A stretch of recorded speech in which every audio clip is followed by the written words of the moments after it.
Ladies and gentlemen, our next speaker of the morning, please make welcome my friend and colleague in the Mississippi Legislature and Speaker of the Mississippi House of Representatives, Speaker Philip Gunn.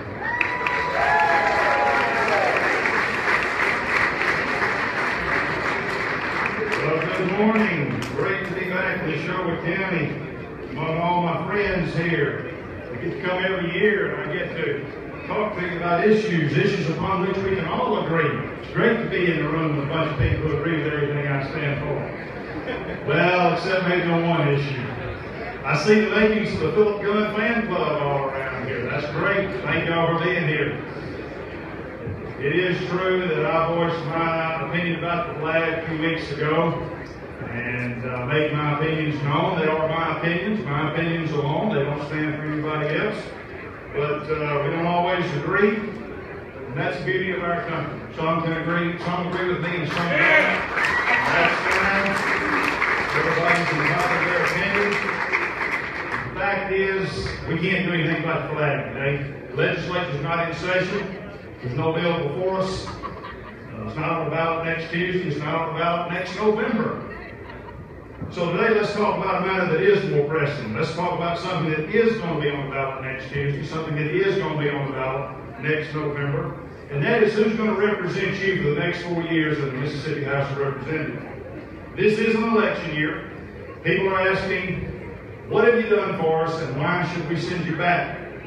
Ladies and gentlemen, I'm proud to serve with a number of Republican leaders in the House of Representatives who I want to acknowledge at this time. If you are a member of the Mississippi House Republican Caucus, would you stand or raise your hand? I know there's a bunch of them right over here. They're around. Give these people a round of applause. These people are your Republican leaders in the House of Representatives. Let me tell you what these people have done for you. 4 years ago, Republicans ran on a platform of changing 136 years of Democratic leadership and ushering in a new era of leadership that's going to move Mississippi forward. I'm here today to tell you that we've delivered on that promise.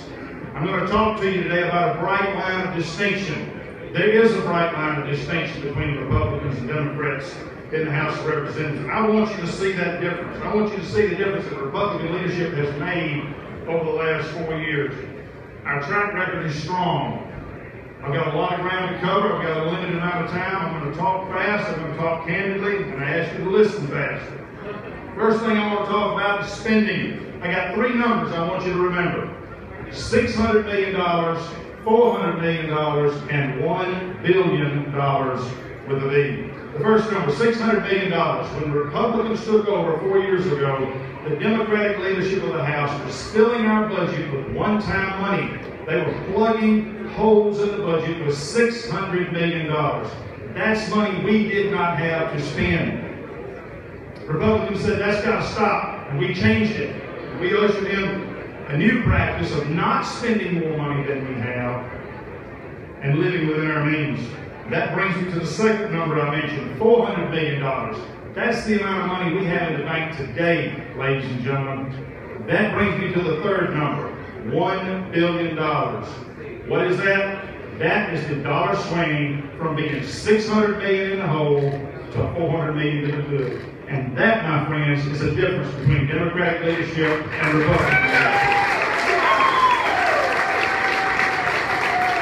I want you to see there is a bright line of distinction between Republicans and Democrats when it comes to spending your tax dollars. The second area I want to talk about is education. I got 2 numbers I want you to remember here. $2.5 billion and $9.5 billion. The first number, $2.5 billion. That is the amount of money Republicans put into education this year. That is the most money ever in the history of our state put into education in a single year. Second number, $9.5 billion. That is the amount of money that Republicans have put into education over the last 4-year term. That is the most money ever in the history of our state in a 4-year term that has been put into education. We put, on average, somewhere between 40 and 45 cents out of every dollar into education. And when you add college into that, it goes to 54%. So over half of every tax dollar you give us, we put into education. Over the last 4 years, virtually every school district in this state has seen a year-over-year increase in funding. The proof is in the numbers, ladies and gentlemen. Republicans have put more money into education over the last 4 years than in any other time in our state's history. Do not be deceived by people who will tell you otherwise. Lack of funding is not the problem in education.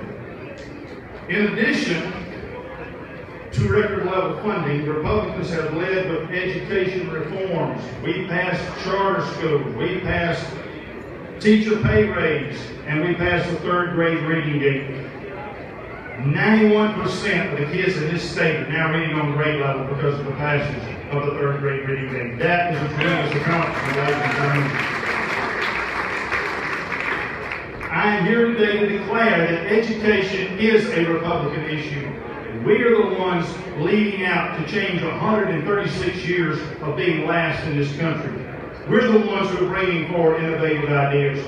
We are the ones who are bringing forward record level funding. There is, again, a bright line of distinction between Republicans and Democrats on education. The third area I want to talk about is jobs. I got one number here I want you to remember, 4%. That is the decline in unemployment rate over the last 4 years under Republican leadership. Republicans are clearly putting people to work and creating jobs. And that's not the only evidence of that. BIPEC, the Business and Industry Political Education Committee, grades us every year on our business-friendly votes and our votes to create jobs. Over the last term, they gave us grades. Every Republican in the House of Representatives got an A or a B. 100% of the Republicans got an A or a B for job creation. I was just talking over here to Ron Aldridge, my friend with the National Federation of Independent Business. He sent out his recommendations to his members.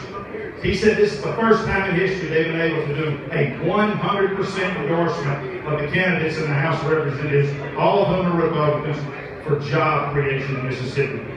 On the flip side, 77% of the Democrats got a D or an F for job creation in Mississippi. Ladies and gentlemen, the numbers speak for themselves. This is not political spin.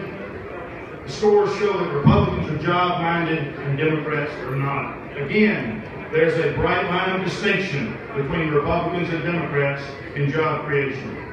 And finally, I want to talk about something I had not planned to talk about today, but certain developments this week caused me to not be silent anymore. I saw this week where a court in Oklahoma ordered the removal of the 10 Commandments from some building out there. I saw where right here in Mississippi, the Rankin County schools were required to pay a $7,500 fine for saying a prayer at a voluntary assembly. I see what the United States Supreme Court has ruled that gay marriage is now acceptable in this country. Let me say this, ladies and gentlemen. I don't care what the Supreme Court says. Marriage will always be between one man and one woman in holy matrimony.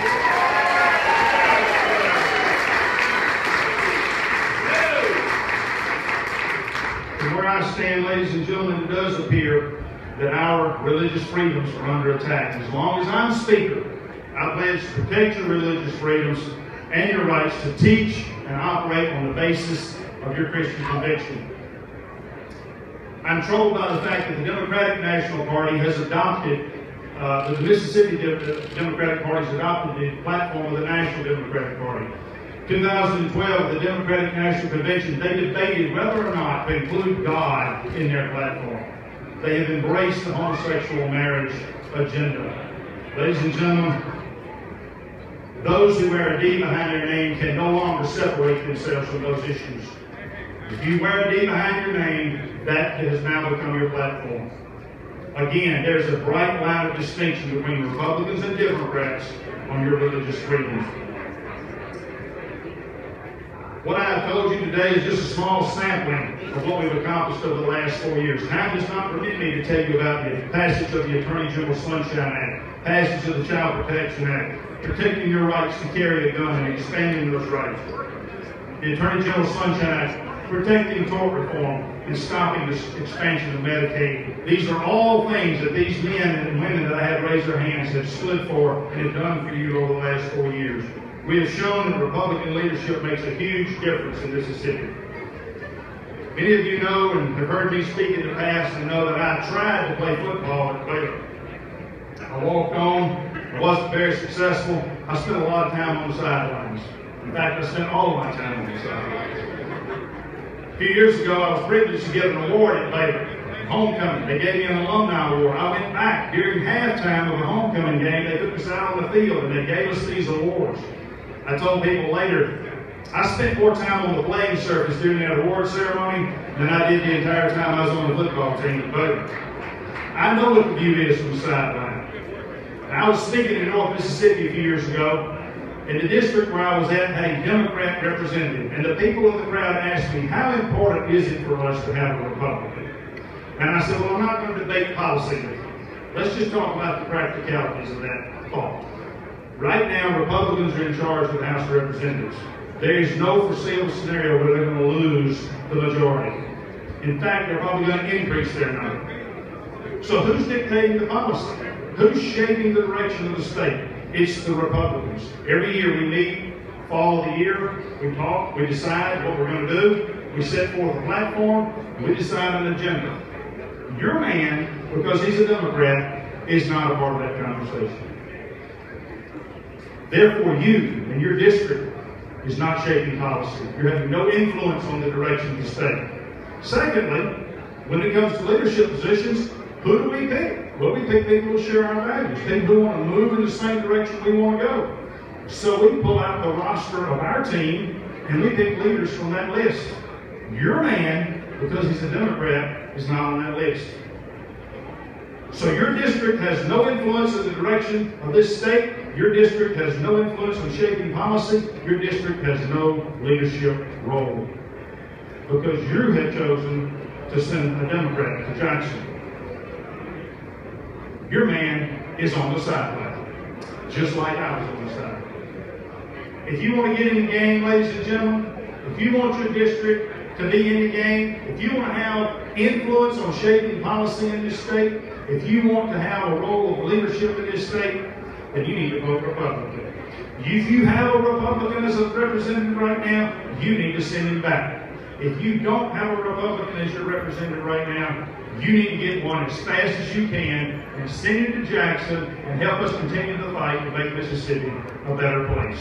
Thank you so much for letting me be here today. God bless the Neshoba County Church.